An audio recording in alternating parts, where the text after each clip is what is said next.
apartments by themselves, or, you know, they were like low-income housing. Those are really the only no sales that we have. I'll tell you, when we see wives alone, it's an easy sale to make, because that wife, okay, could go to the store, buy groceries, and your mom does it all the time. Your mom goes to the store, has a cart full of groceries. She doesn't pick up the phone when she's in the line at the grocery store and call dad and say, hey, can I get the broccoli and the cheese and the milk? She just swipes for $200 and she goes about her business. So we know if a wife wanted to purchase a homemaker, she doesn't need the husband there. So as long as we're seeing wives or husbands and wives together. Somebody who has kids, we know it's a time-tested recipe for success, and obviously the cooking part is pretty obvious. If they're not meeting this criteria, I wouldn't see them. I would rather you do less appointments who meet this criteria and make set sales than go and try and wing it, you know, and hope that you make sales. Let's leave hope at the door and let's do what we know works. So I share that with you.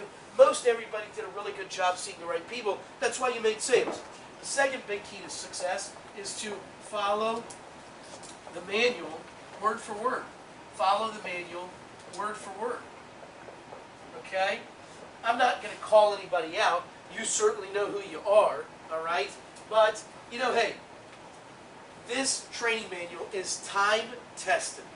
We have had this manual in place for over 59 years. Last year, our manual sold $250 million. So far, you guys have sold a couple $1,000. We're just going to go with what we know works. Okay? Realize, my income is also based on what you guys sell, just like your income is. So you have to understand, if I thought there was a better way to make sales, trust me, I would spend all my time training you on that.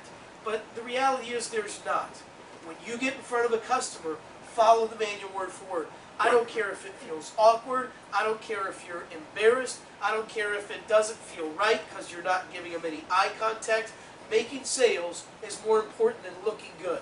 And if you follow that word for word and just read the script, after 10 or 15 appointments, you're not going to need the script.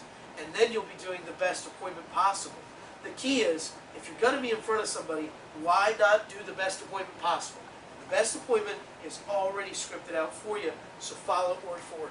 The third big key to success, okay, is AFTO. You guys have probably noticed, all right? You guys have probably noticed already, whether it's on PDI, whether it's when I talk to you guys in person, I'm pretty hardcore, all right? I'm pretty hardcore about you guys turning the corner, making big sales, making sure that this rocks for you guys, and getting on the hustle and making some money. I mean, that's my job. So AFTO stands for Ask for the Order. Ask for the order. You guys are sales reps. You're not show reps. Your job is to make sales, okay? Nobody wants to go on a presentation, spend an hour with a customer, and walk out of the house with your tail between your legs, not making a sale. I don't care if it's a cutting board, I don't care if it's a $3 shears holster, but you got to be asking for the order. There are over 100 products in Cutco to show. So if you sell a homemaker, realize that's only one. There are over 100 different products. And each time you're showing something, you got to ask, are you interested in this? Would you like to add it to your order? Is that something you'd like to get?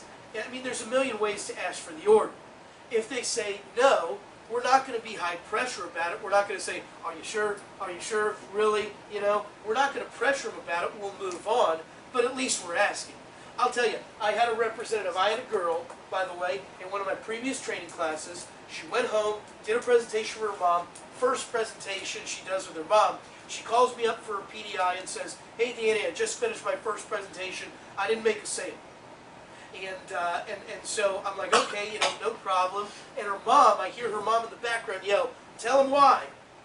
And I'm like, you know, is everything all right? You know, what's going on? And she's like, yeah, you know, I didn't sell anything.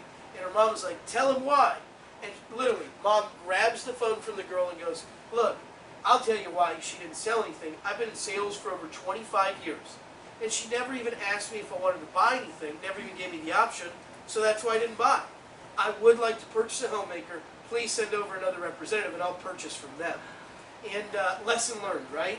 Now, she made her daughter redo the full presentation, ask her for the order, and at that point is when she purchased her homemaker. And the girl, by the way, turned out to be an All-American Scholarship winner because she was always selling on every single order.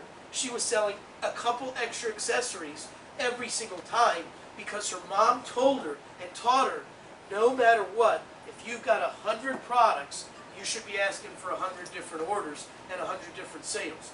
I share that with you because I want to make sure you guys are giving your customers the chance to purchase. Most customers are timid, you know. When you go into a store or something like that, very rarely do you guys automatically go, I'll take that, you know. It's usually a sales associate who comes up to you and says, hey, do you want to try that on? Would you like to purchase that? Would you like to get that? Or whatever, okay? Number 4 is going to be contact with the office. Contact with the office. Okay? I gotta give a lot of credit, you know, whether it's Josh Schock calling in on some of his appointments, you know, saying, hey, I've got this customer here, they're interested in making a purchase, but you know, I know we could get it to them if we could just hook them up with something for free, a better deal. And I told him, I authorized the deal on the phone, boom, he made the sale. I know Clay did the same thing. You called in on all your appointments while you were with the customer, asked if we could hook them up with a better deal, and boom, you made sales. Gerald was the same way. And I mean, you're talking about 3 or 4 of our top people from the training class. I know Erica, you did the same thing, but you're talking about our top people from the training class. Call it if you want to be a top person, okay? The best thing you can do is utilize me and my staff as much as possible. I can authorize deals. I can speak directly with your customer. I can work different free stuff. I can hook them up with stuff you can't. I will make sure you make the sale, because the more sales you make, the more the office brings in, you know, for everybody. So we have a big incentive for you guys to close sales as well. So don't hesitate at all to call in while you're on your appointments and go, hey Danny, look, I'm with a customer. I know this customer would probably buy. Is there a better deal we can hook them up with? I'll offer a deal, and chances are they're going to get it. I think in every single case, not one person from training who called me and asked if we could hook them up with a better deal didn't sell. It was a sale every time, wasn't it, guys? Every time. So make sure you're calling into the office. Now, these are the 4 keys to sales. Obviously, this has nothing to do with closing. This has nothing to do with getting big sales or anything like that. You probably noticed this really has nothing to do with closing at all. This is a foundation. This, it's like building a house. You can't build a 2-story, 3-story house without a solid foundation on the ground. You can't build a skyscraper without a solid foundation. We can't move any further in your business. Nothing that we talk about today will work unless you're seeing the right people, following the manual when you're in front of them, asking for the sale, and calling us to help you close if and when you do need that, okay? So without these 4 things, nothing works. And if you're not doing something on this list, and you're not having the success that you want yet, and now, by the way, you guys sold over 10,000 bucks, so I'm sure you're doing all 4 of these things, but you know, you guys know better than I do because you're out there. So if there was some on this list you weren't doing, I'd suggest you make the change instantly today, for sure. Okay, so let's move on. Right? Let's move on. And as we move on, let's talk about selling. Okay? If you guys remember from training, the definition of a sale is the transfer of enthusiasm from one person to another. Okay? That's the definition of a sale. Now, let me ask you guys this, and I need you guys to talk to me a little bit today, but everybody that you saw, did they like Cutco, yes or no? If it was free, would they have got it, yes or no? Okay?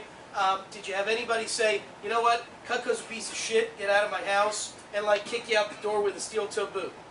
Okay, perfect. So what we now know is this. If your customers like Cutco, if your customers were excited about the products, if it was free, they would take it. You all made sales on every single solitary appointment that you did, whether you left the house with an order or not. Because sale is just getting somebody excited about what you're excited about.